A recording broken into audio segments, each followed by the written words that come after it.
Welcome to Not My Generation, the political podcast that looks at political events and news through a generational lens. I am Professor James Davenport. This is my colleague, Dr. Emily Stacey, and we're going to be talking about some Supreme Court cases, both at the national level and at the state level. We're also going to spend some time reminding you about some upcoming elections and maybe a couple other things thrown in the mix before we get out of here today. So lots to talk about, and we are excited to be here to share our thoughts on some of the news of the day, if you will. And I think we'll start with the Supreme Court's most recent decision relating to the DACA program. Actually, there's two programs, but if you're not sure, and I got to read this because there's lots of letters here, DACA is the Deferred Action on Childhood Arrivals program. This was a program initiated in 2012 by the President Obama's administration, that basically said if you were a young person who was brought here illegally or not documented properly, however you want to phrase that, that the government was going to delay processes for removing you and sending you back to your home country. And this program has some fairly broad support across the country because what you have in many cases are young people who've grown up here virtually all their lives, maybe come here at 3 or 4 or 5, go to school here, graduate high school, some are enrolled in college, and they are American in their perspectives and in the way, and may not, in some cases, may not even really speak their native language, that they're at least not as fluently as say their parents might have, and yet they're here illegally, and so the government can deport them. And this was designed to prevent that from occurring. A couple of years later, the Obama administration in 2014 expands eligibility for the program, and they create another program called DAPA, which is Deferred Action for Parents of Americans and Lawful Residential Aliens, So kind of doing the same thing for the parents of legal folks who have legal status here. And so the Trump administration comes in 2017. This is one of the immigration programs that they're wanting to eliminate.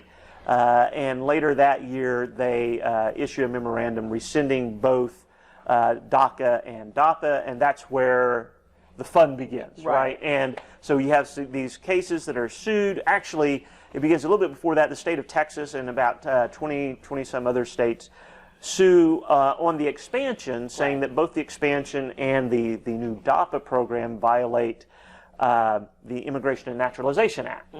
And the Fifth Circuit agreed with that interpretation. The Supreme Court, I think, also affirmed that that might be the case.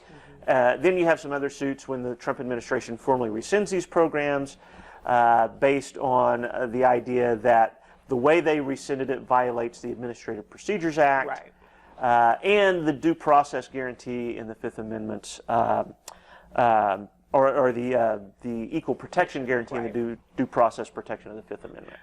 Boy, that's a mouthful. It is, So just to kind of unwrap some of that explanation, So DACA was and is a very controversial program, even though it is widely supported at this point in 2020. Whenever it was first created, it was in a very tumultuous congressional environment where you had congressional Republicans, both in the House and the Senate, doing everything that they absolutely could to block or to not hear an immigration reform bill that Obama wanted to get done. It was basically DACA through congressional action. And so after so many months and maybe even years, if I recall correctly, Obama finally signed an executive order, and that was what created DACA. And so there's a lot of consternation about certainly the way that DACA was created, because if we look just solely at the Constitution, we know that creating immigration and naturalization laws is something that is the constitutional authority of your Congress solely.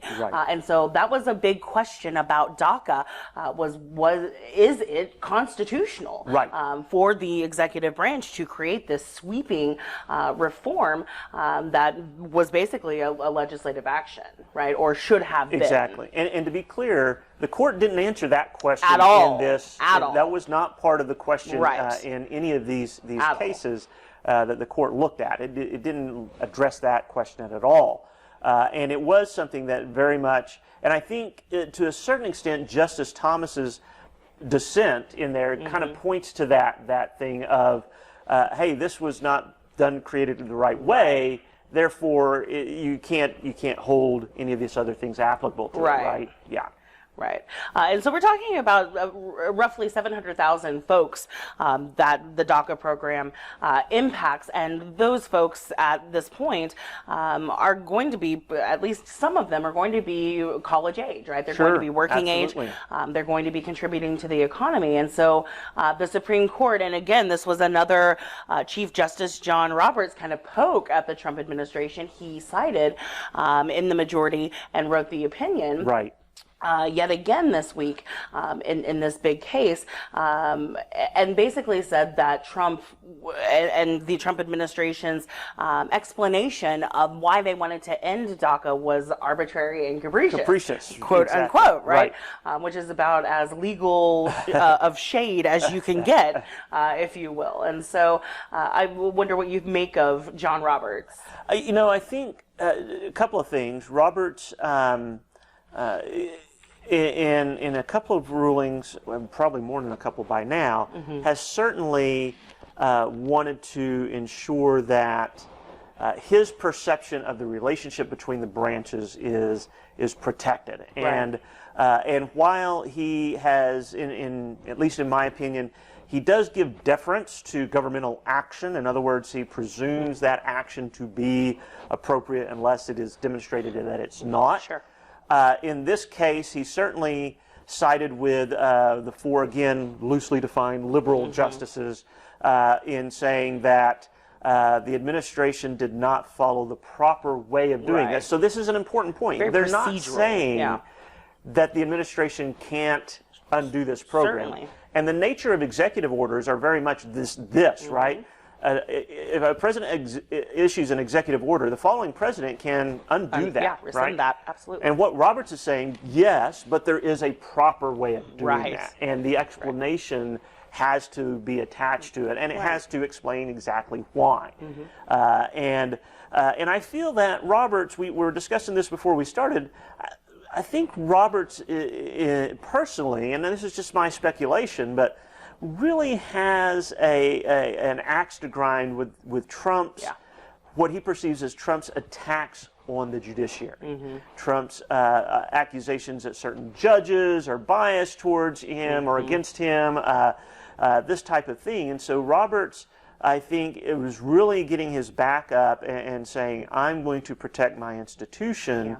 And President Trump is paying some price for that in some of these rulings. At least that's my perception. I will absolutely back you up on that from my perspective sitting here as a millennial. It does seem that Chief Justice Roberts is extremely disenchanted by the attacks on the judiciary, as you said, both at the Supreme Court level, but also at the state level as well. You've seen the very unceremonious dismissal of at least two attorneys general.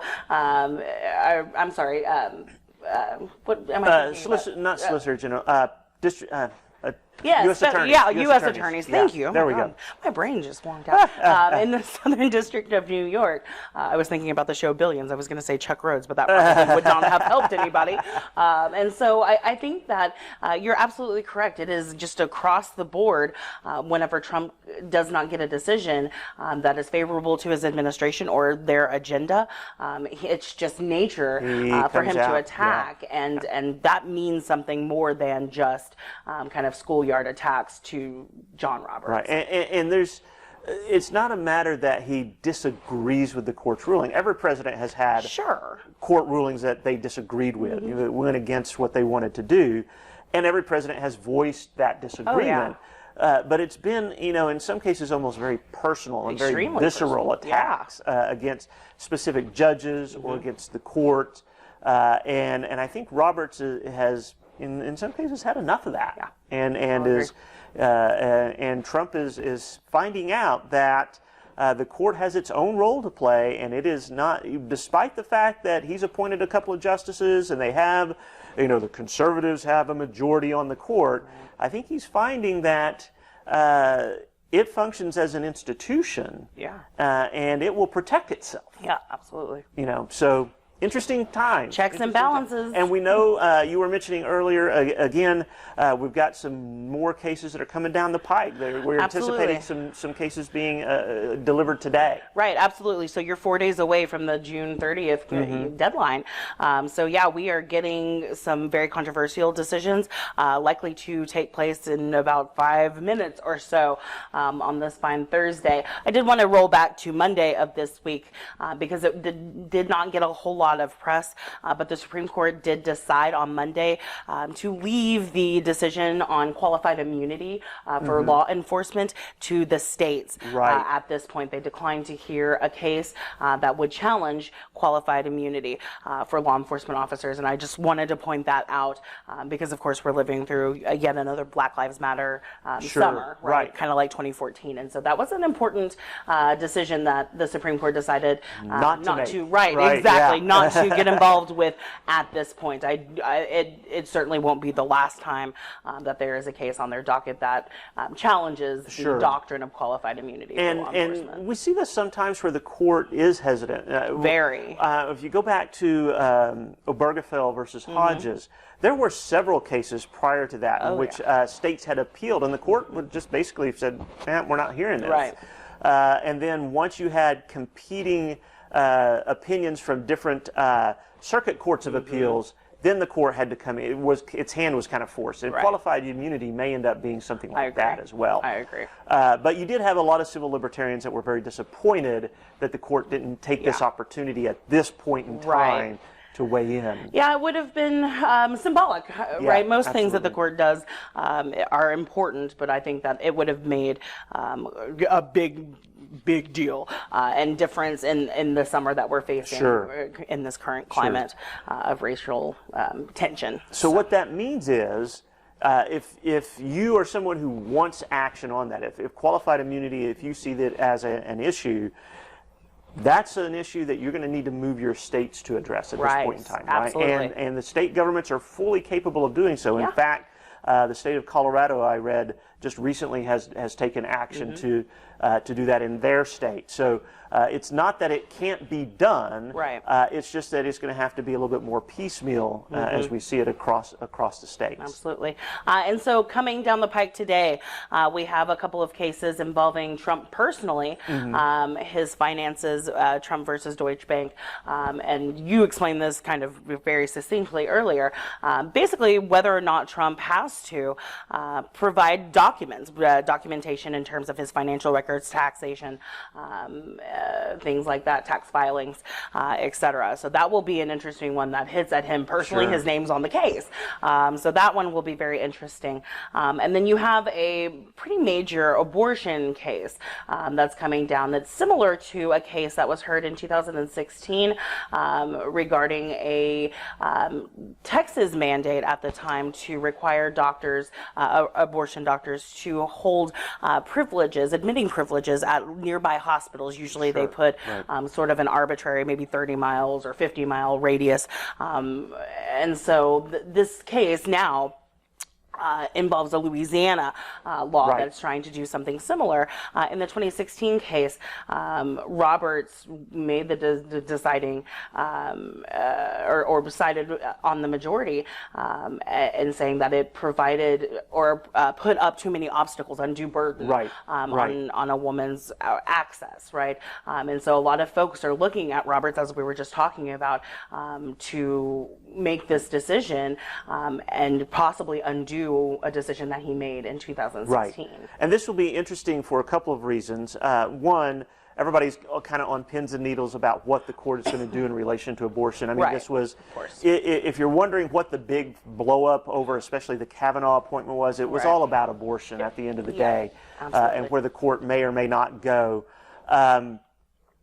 And so Louisiana passed this law and attempted to tailor it to be a little bit more in line with the Texas ruling, right? They were trying to say, we're going to do this in a way that can get past Supreme Court muster. We'll see if they were successful or not. But yes, so this follows from the Planned Parenthood versus Casey opinion back in the early 90s, in which the court kind of revised Roe v. Wade a little bit and went away from the kind of the trimester approach and more to a viability approach, and also said that the line here was that the abortion laws could not place an undue burden on women in accessing abortion. And so what we're going to see is if whether or not this Louisiana law met that kind of requirement, or whether if Roberts particularly is going to say, nope, you still haven't met this, and it violates that. So one more reason, and this appears, these cases aren't timed arbitrarily, right? People will file cases in order. It's an election year, and whether you are pro-life or pro-choice. This case is going to be a case that's going to kind of help drive people to the polls. We need to rally around this type of thing. So it'll be interesting to see how the court comes down on that, and particularly, again, like you said, Roberts, where he's going to fall in this. He is the great decider at this point. At this point, he seems to be playing the role of Kennedy, right? Which is I really never would have thought. 10, 15 years ago, 20 years ago, whenever he was, good Lord, it's been a while time. Yeah, right. Since he's been put up, I guess, 2005? I think that's correct, 15. right? Yeah. So it's been 15 years that he's been sitting on the Supreme Court, the Chief Justice, I sure did not think whenever George W. Bush tapped him that he would become this. Sure, right. I mean, he was the floater, if you will, kind of a conservative champion. I mean, you have conservatives all excited about him being on the court, and now they're like, oh, we're not so sure we're so excited about this anymore. He definitely is not the next Scalia for them. No. He has not proven himself to be that yet. And there may never be another. I mean, it's going to be hard to replace him.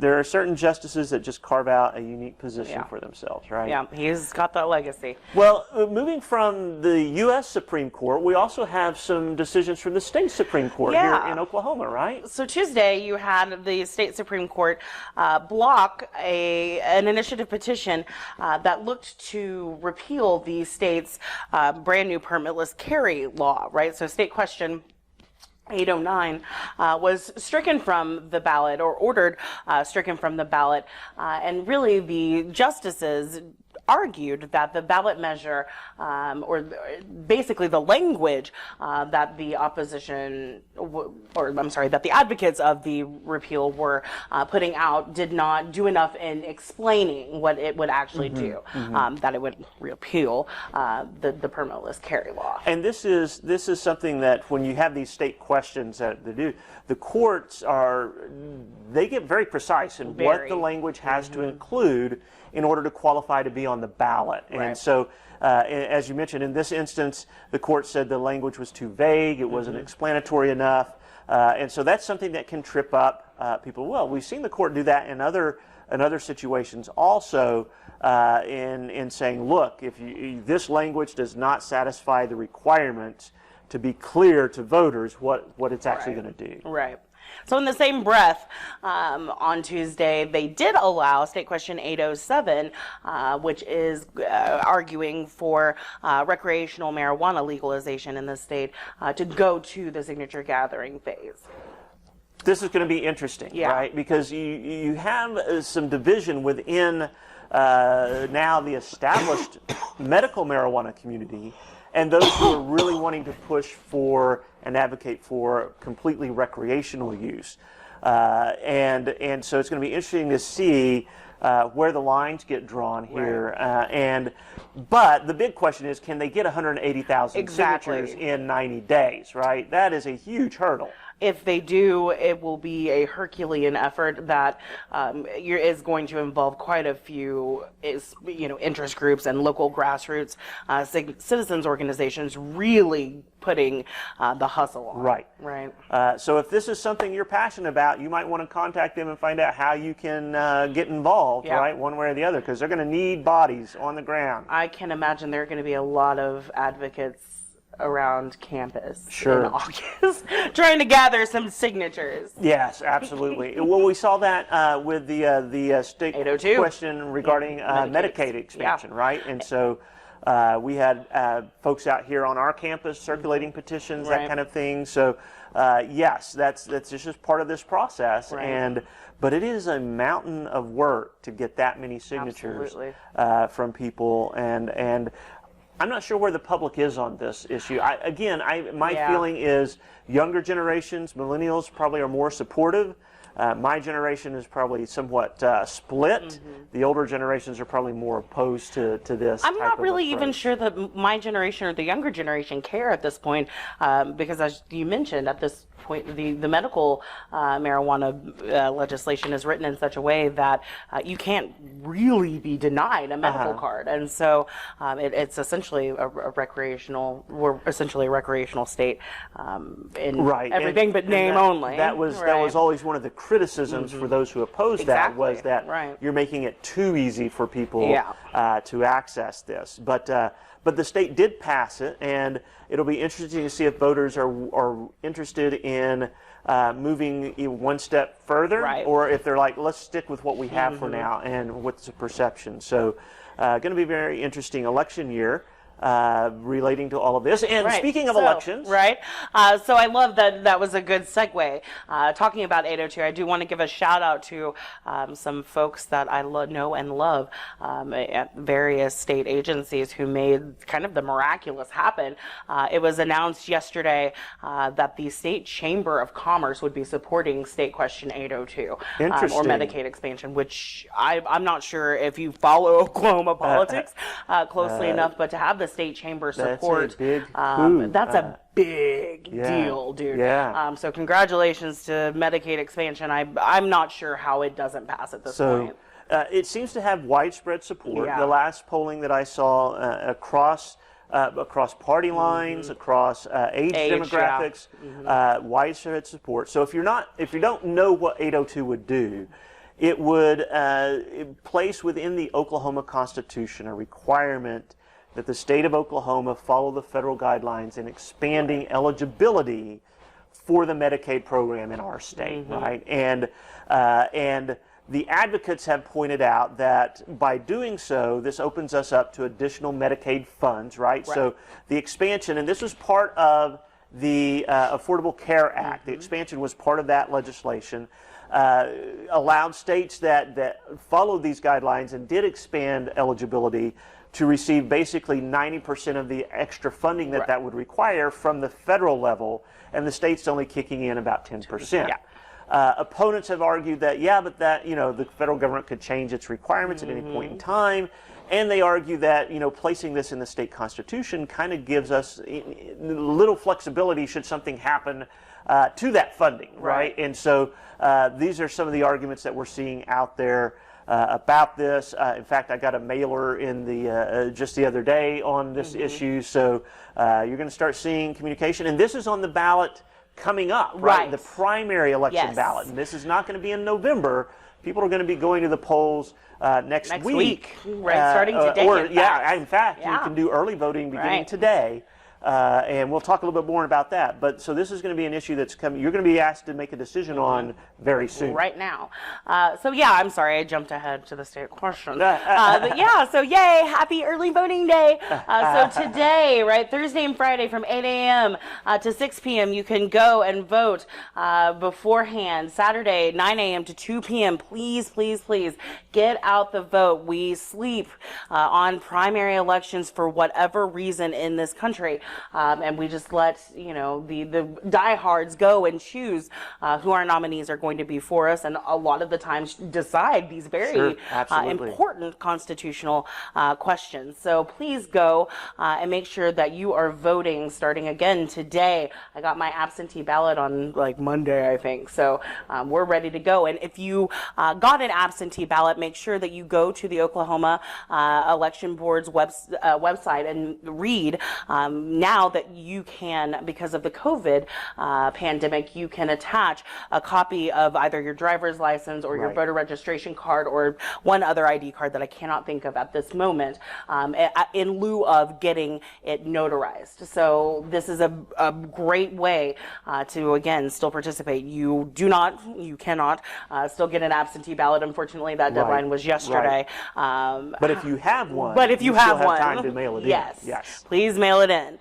So yes, early vote. And we often talk about, voter participation rates being, in presidential election years being, 50, 55% or so.